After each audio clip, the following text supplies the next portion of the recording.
Il épouse une mère célibataire et la fait aménager chez lui, elle et ses 3 enfants. Mais le jour où il veut faire venir sa propre fille, elle refuse, de peur que l'héritage soit en danger. Histoire vraie. L'affaire se passe. Je ne donne pas le pays, mais un truc est sûr, c'est au Nigeria.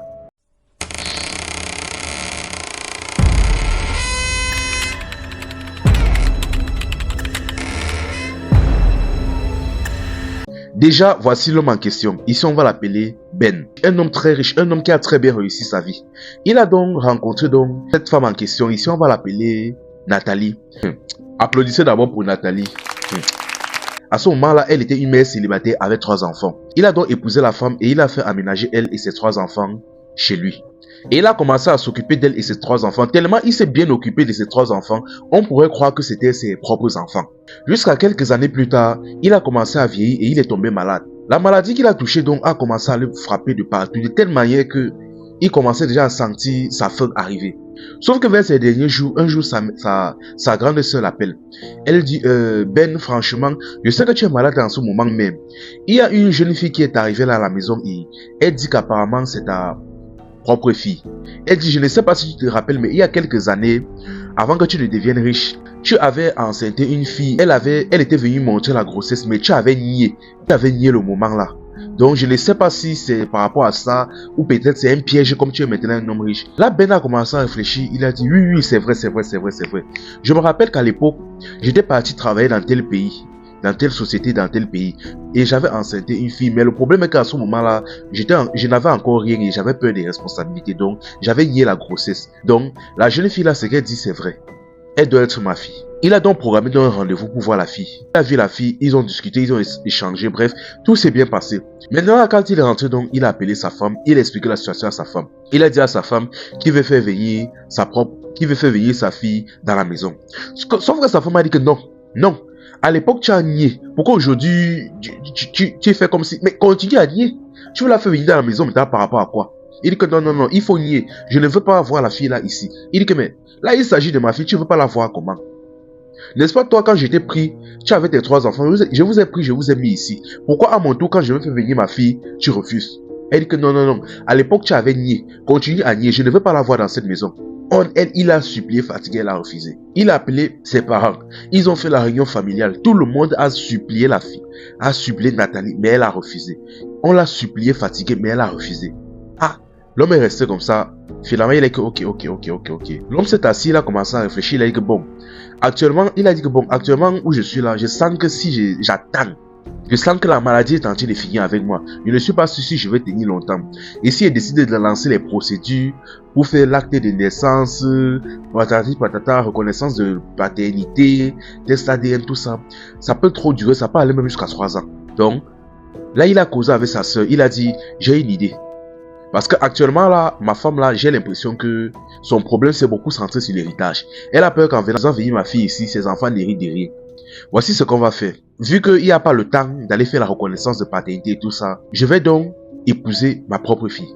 Sa femme dit que quoi? Il dit que non, ne t'inquiète pas. On va partir à la mairie, on va signer un contrat de mariage, des papiers, un contrat de mariage, je ne sais pas. Quelque chose comme ça. De telle manière que sur le papier, elle sera reconnue comme ma femme. Donc, je pourrais la léguer légalement tous mes biens en tant qu'épouse. Donc ne t'inquiète pas. Dès que ça sera compris, elle a validé. Il a donc appelé donc sa fille pour lui expliquer la situation. Il a dit ne t'inquiète pas, on ne va rien faire. C'est pour que tu puisses hériter de mes biens. Elle a dit ok, il n'y a pas de problème. Ils se sont donc donné rendez-vous. Ils sont partis à la mairie pour faire un mariage civil. Bien évidemment, ils n'ont pas fait de cérémonie ou quoi que ce soit. C'était un mariage civil et caché. Seulement quelques membres de la famille étaient au courant. Dès que la chose donc a été faite, l'homme donc seulement 2-3 mois après, ou si c'était 2-3 semaines après, il est décédé. Et comme il est décédé donc, la femme Nathalie a jubilé. Parce que dans sa tête, elle savait que non, comme il est décédé, les biens vont revenir à elle et ses enfants. Pendant l'enterrement, sa démarche même avait changé. Elle se sentait. Elle s'asseyait comme ça, on faisait le deuil, tout le monde pleurait. Elle était de son côté là, elle se sentait. Elle était contente. Maintenant, après donc l'enterrement, après le deuil et tout, il était temps donc de pourparlers.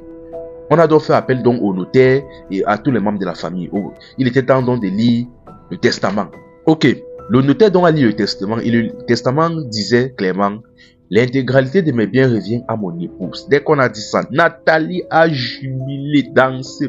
Jusqu'au moment où le notaire précise, mon épouse tel, il se rend compte que c'est le nom de la fille du monsieur de Ben. Du monsieur. Elle dit que quoi? Elle dit que non, mais c'est pas possible, c'est sa fille. Comment vous pouvez la mentionner en tant que son épouse? Il dit que oui. 3 mois avant son décès, il est parti à la mairie signer un contrat de mariage avec sa fille. Elle a dit que non, elle a discuté, elle dit que non, c'est impossible. C'est impossible, il ne peut pas épouser sa fille. Il dit que non, c'est sa fille, il ne peut pas l'épouser. C'est sa fille, elle a essayé de discuter fatiguée. On ne voulait rien comprendre. Le notaire a dit, vous avez 7 jours pour libérer la maison. Elle a supplié, dit que pardon, vous savez, si une mère célibataire maintenant avec 3 enfants, je ne sais pas, pardon, donnez-moi même un petit appartement où je vais rester avec eux. Cette fois-ci, on ne voulait plus rien comprendre. On l'avait supplié, fatigué, d'accepter que la fille puisse venir aménager. Peut-être à ce moment-là, les biens auraient pu être divisés en plusieurs parties pour tout le monde. Mais comme elle a voulu faire le gros dos, le monsieur a rusé par derrière et il a donné l'intégralité de ses biens à sa fille. Là maintenant, elle est repartie sans rien. Morale de l'histoire, le gros cœur ça peut tuer. Ah oui, petite information la famille. Une vieille dame de 72 ans en France a perdu la vie à cause de plusieurs jeunes pour une histoire de climatiseur. La canicule là-bas actuellement. Enfin bref la famille, c'était info et amusement. Ici on s'informe et on s'amuse. Il intègre un secteur pour devenir millionnaire et vend les membres de sa famille. Mais même après sa mort, il continue de les sacrifier. Histoire vraie. L'affaire se passe. Je ne donne pas le nom. Sinon les Camerounais vont recommencer à me clasher.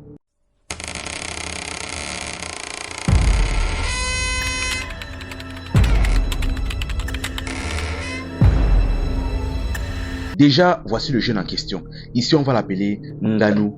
Nganou est un jeune diplômé d'une grande université. Il est parti déposer ses dossiers pour être embauché dans une société au port, qui se situe au port. Mais le problème est qu'il n'a été embauché qu'en tant que chauffeur. Malgré tous ses diplômes, tout son bagage intellectuel, il n'était que chauffeur du PDG. Bon, au début, la famille ne s'est pas cassée. Au moins, il faisait quelque chose. Sauf que du jour au lendemain, après seulement quelques jours, on entend qu'il a été promu dans la société. Il travaille dans la société jusqu'à il a son propre bureau climatisé et un salaire à gros chiffres. Là, la famille était étonnée que, mais comment ça se fait que tu es là en tant que chauffeur que depuis quelques jours et du jour au lendemain, tu es gradé, tu as ton propre bureau et un salaire de cette ampleur-là. Tout le monde était choqué, les gars se posaient des questions. Alors que dans la famille, il n'avait pas de relation, quelqu'un de côté ou quoi que ce soit. On connaît comment est le pays. Mais bref, la famille s'est tout de même réjouie parce que quelqu'un au moins dans la famille est proche du stade de millionnaire. Ils étaient contents. Sauf que les jours qui ont suivi après sa promotion, c'était l'hécatombe dans la famille. Des membres de la famille ont commencé à décéder en catastrophe. C'est-à-dire un jour, un oncle tombe subitement malade, il décède. Un autre jour, c'est une cousine qui tombe et décède. Un autre jour, c'est un oncle éloigné. Un autre jour, un cousin éloigné. Ainsi de suite, jusqu'au jour où sa sœur s'est fait agresser et dans l'agression, elle décède. Mais maintenant, vous devez comprendre que dans la sorcellerie, quand on veut te sacrifier ou te vendre, on ne te jette pas forcément la maladie ou la sorcellerie. Dans des grandes sectes des sorciers de haut niveau, généralement, ils envoient directement des bandits, des agresseurs, pour qu'ils partent finir avec toi. Cette méthode-là est généralement utilisée par des grands sorciers.